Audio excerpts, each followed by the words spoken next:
حبايبي الحلوين كلكم سألتوني عن البسبوسة الأكياس بنعملها ازاي. بتطلع معايا حلوة جدا وطعمها حلو وسهلة ومن الحاجات اللي بتنقذك كده في أي وقت. وبصوا دايبة بقى دوب، شكلها حلو جدا، طعمها خطير، سكرها مظبوط. شايفين بقى دايبة ازاي؟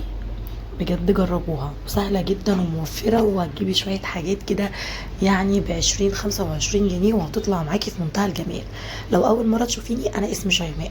لايك وشير للفيديو ويلا نبدأ. اول حاجه هنسمي الله ونجيب كيس كده من البسبوسه وهنفضيه في اي طبق عندك او بوله. وبعدين لو الكيس بتاعك مكتوب عليه ان هي بتحط لها بيكنج باودر حطي، ولو مش مكتوب عليه ما تحطيش. هنا هنحط معلقه صغيره من البيكنج باودر، وبعدين هقلبها كويس جدا. هنحط عليها نص كوبايه من السمنه، انا زودت شويه معلقه سمنه كبيره عشان انا بحبها بصراحه دايبه قوي كده. مش بيفرق معايا ان هي تبقى متماسكه جدا ولا حاجه. فلو انت عايزاها تبقى متماسكه قوي وسمنتها مظبوطه هتحطي بس نص كوبايه من السمنه. وبعدين تدعكيها كويس بايدك او بالسباتولا او باي معلقه. المهم تتاكدي ان السمنه غلفت السميد بتاعك حلو قوي.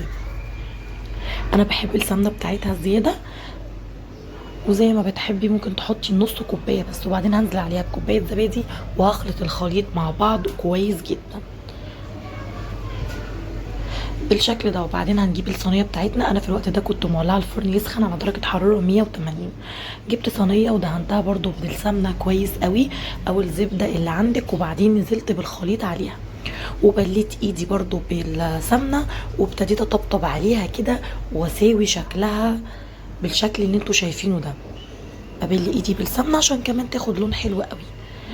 اول بقى ما خلصت بالشكل ده خبطتها خبطتين ودخلتها الفرن. هي هتقعد معاكي من 20 ل 25 دقيقه على حسب حراره الفرن عندك.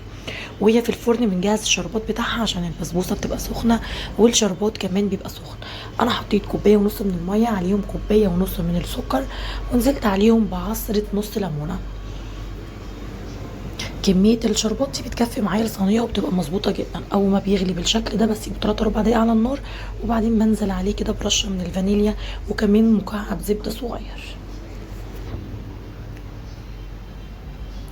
وبس كده البسبوسه بقى تخرج من النار. شايفين اصلا واخده لون حلو ازاي؟ لونها بجد خطير، شكلها حلو جدا وريحتها تجنن. هنزل عليها على طول بالشربات وهو سخن. هتشرب معاكي الشربات حلو قوي. انا بعد ما بسقيها كده بالشربات بغطيها بطبقه عندك بورق فويل باي حاجه غطيها لحد ما تشرب الشربات خالص. هنا شايفين بقى لونها وشربت كل كميه الشربات بتاعتها.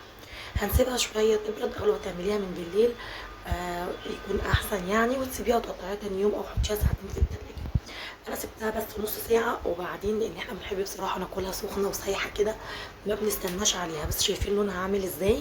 الشربات بتاعها مظبوط وقوامها مظبوط جدا. شايفين بقى؟ ممكن تصبري عليها شويه في التلاجة تتماسك معاكي اكتر من كده، بس هي كده بجد خطيره.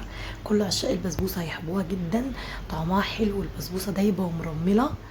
انا واثقه ان هي هتعجبكم جدا. لايك وشير للفيديو، ولو مش مشتركه في قناتي هستناكي تشتركي في القناه وتفعلي جرس التنبيه. وباي باي.